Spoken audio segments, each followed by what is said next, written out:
Well, I think a lot, especially groups that are getting funding for multiple years. To have that kind of stability over the years going forward is really important, and also to try to announce this money as soon as possible so they can start planning for the end of 2012, 2013, and as they go into, for example, the 2013 season, they know that they can start asking for support from the private sector to get some sponsorship funding, to get some support from advertisers, and I think it'll serve them very well. We try to process these as quickly as possible so the organizations can make their planning going ahead.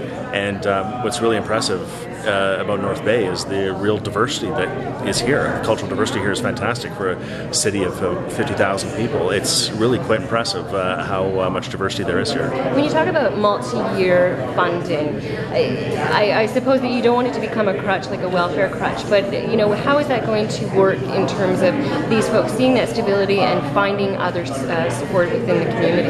Well, some organizations apply for funding on a one-year basis because they might try something, but they don't want to be held to that model for the following year. Like they might want to shorten their season or have fewer have one less day or have it on a long weekend rather than a regular weekend. And so they only apply for 1 year funding for the flexibility. But some organizations, usually the longer lasting ones, want to have multi-year funding so that they can be more self-sustaining and self-sufficient.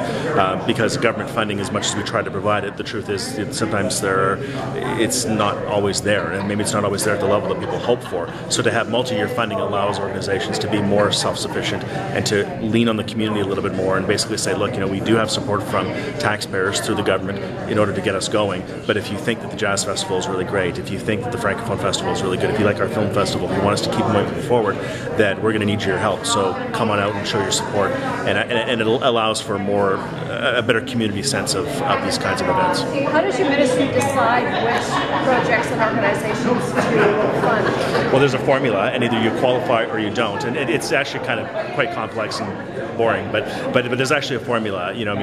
Ontario is 1/3 of Canada, so 1/3 of all the funds that we have, for either the book fund or magazine fund or festival funding or other kinds of funds, there's 1/3 is reserved for the province of Ontario. And then what you want to do as well is we have a formula to make sure that not everything gets drawn into Toronto, for example.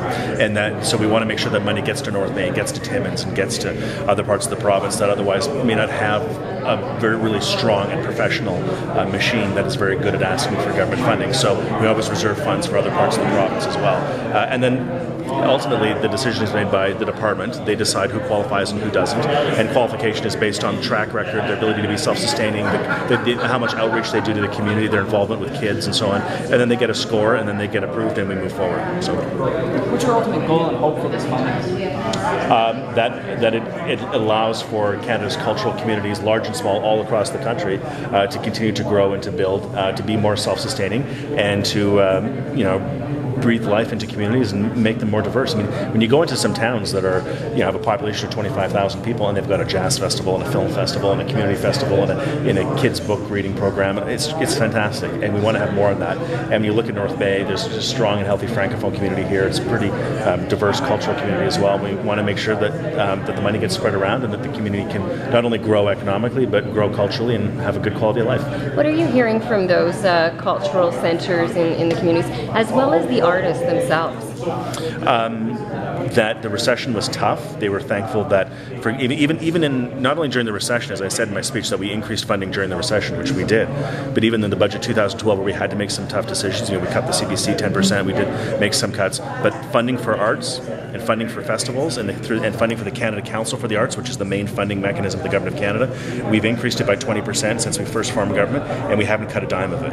So we've cut bureaucracy, and yes, we did cut the CBC, but direct funding for small local community organizations, all that funding has been increased and protected even through the decisions that we've made. So I think they're thankful. Obviously people always want more money, but there's a limit to what taxpayers can afford, and we try to do things as responsibly as we can. So.